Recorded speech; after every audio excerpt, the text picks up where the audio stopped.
breaking news in regards to Des Hasler, and you broke the story, Mick. Can you talk us through it? Yeah, massive news regarding Des Hasler's future at the Gold Coast Titans. He originally signed a 3-year deal. That's what we all thought. It was a 3-year contract for Des to remain at the coach of the Titans until at least the end of next season. But there's clauses in his deal, and one of those clauses includes a top 8 clause. So if he doesn't make the top 8 this year, the Titans are under no obligation to keep him at the club next year. And I think we can all agree they're long odds to make the top 8.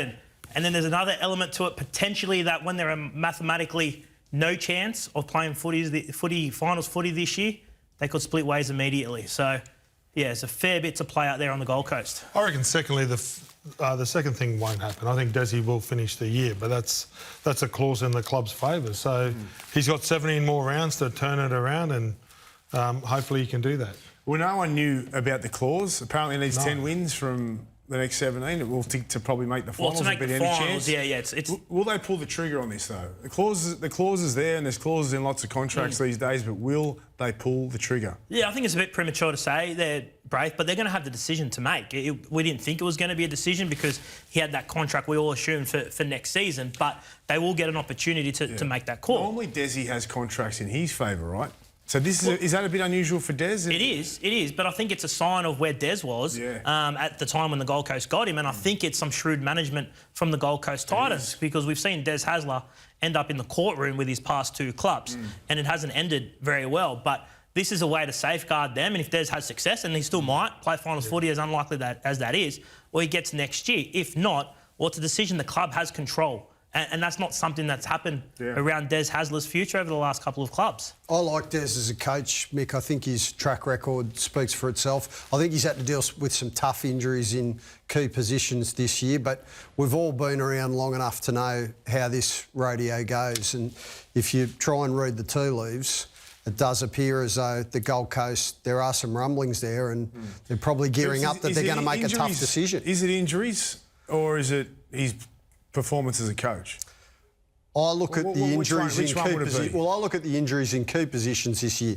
Keano Kinney's a young gun superstar, right, who's one of their most lethal attacking weapons. Kieran Foran has been there and done it at all levels of the game. He's their #1 primary playmaker. Well, they've been missing both of them for the majority of... They do have a fair squad there still, though, and they're performing nowhere near where they should. Yeah, like, well, and to that point... I understand they've got major injuries in key positions, but they've also got a damn good roster there that should be doing a hell of a lot better than what they are. And to that point, Braith, that's why I think that the rumblings have been around for the last couple of weeks now, and the losses mounting up and the magnitude of the losses aren't helping.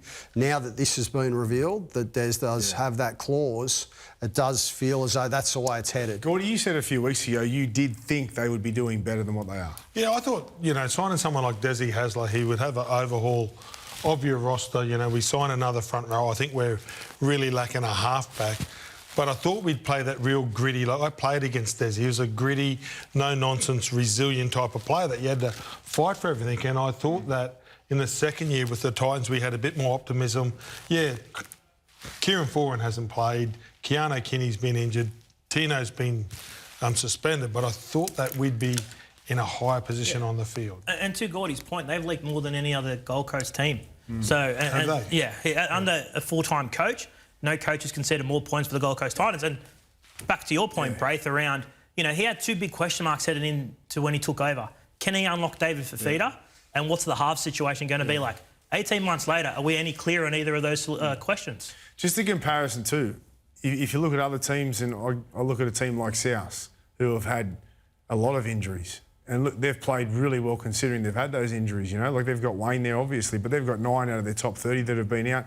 A lot of those guys have been out from the majority of the year, and he still has found a way for that team to perform. Yeah, they've had a tough couple of weeks and they're starting to slide a little bit off the back of a heap of injuries. But if you try and compare it to other sides, it doesn't look good for Des. No, it's a results-driven business, and you knew when you saw the headlines in the paper, I think it was last weekend, was it Mr. 21% or 22%? Like, his winning strike rate in the duration of the 18 months that he's been there hasn't been great for Desi. So I think the way that it's shaping up and the way that people are talking around the game, I think that the Titans are gearing up, Braith, to make a tough decision. It seems that way, but Is there an argument that Desi deserves more time, considering the injuries and where the club was at when he took over? It's a tough call because they signed a two-time premiership winning coach and they haven't improved, Brad. That's the concern. Out of everything around the injuries and the like, are they any better than when he took over? I don't think they are. And as I go back to my point around David Fifita, this has been ongoing, right? The half spot. What are their best halves? What do they do with Jaden Campbell? What do they do with AJ Brimson? How does that dynamic work? And we don't have those solutions. So that's my concern for him is they haven't made any progress since he took over. I will say, Mick, it's unusual when Des gets to a club that you don't see an immediate spike. When he first took over at Manly, he built them into a premiership winning roster. Then he goes to the Bulldogs.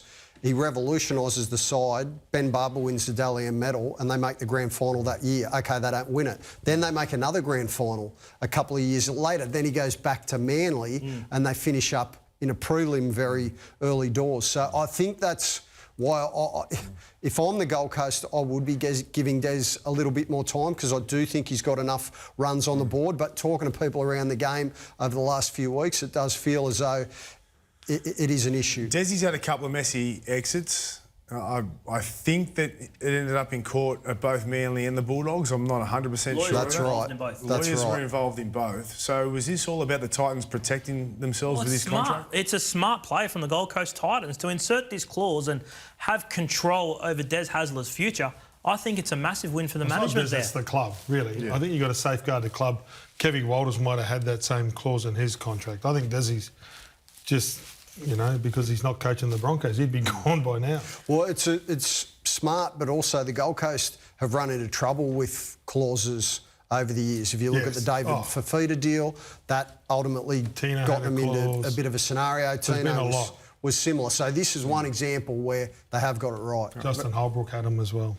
The $1 million question now is if they do get rid of Des, who comes in? What happens now? Yeah, well, that's silence. The silence is deafening. Well, that's the question, Braith, because they've gone for rookie coaches. They had Justin Holbrook, Garth Brennan. They've gone for experienced coaches in Neil Henry, and obviously John Cartwright started there. And then they've gone for a premiership winner in Des.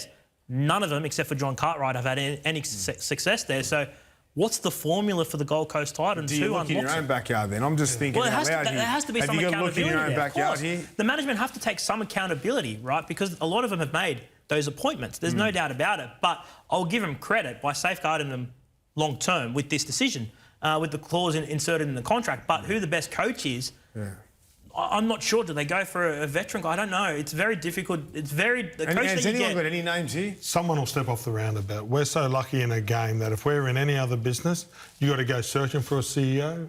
You got to go searching for a coach. In this business, as soon as you sack one, there'll be a heap of people put their CVs in. Well, the best young coaches at the moment that aren't coaching, head coaching in the NRL, you've got, Ben Hornby, Willie Peters, Matt King, Dean Young, these sort of guys that have had experience in and around the game. Willie Peters is obviously in the Super League doing some good things over there. So that's probably where I would go. Or Josh Hannay. You're looking at the next coach in waiting and hopefully they can unlock something that everyone before them hasn't been able to do. You jump in before Perth with a Brad Arthur, Kevin Walters, a Sam Burgess. You could. I don't know how far down the path. There's people out there. It's whether they're ready to pull the trigger. Well, you said Kevin Walters there, Gordy, and that is a name that automatically would spring to mind for me because he's a Queenslander. We know how much that state means to him. Look, it's a bit tricky because he works here at Fox League now and I love the job that he's doing in commentary. But if they were to draw up a hit list, I'm thinking that his name would be right up the top of it.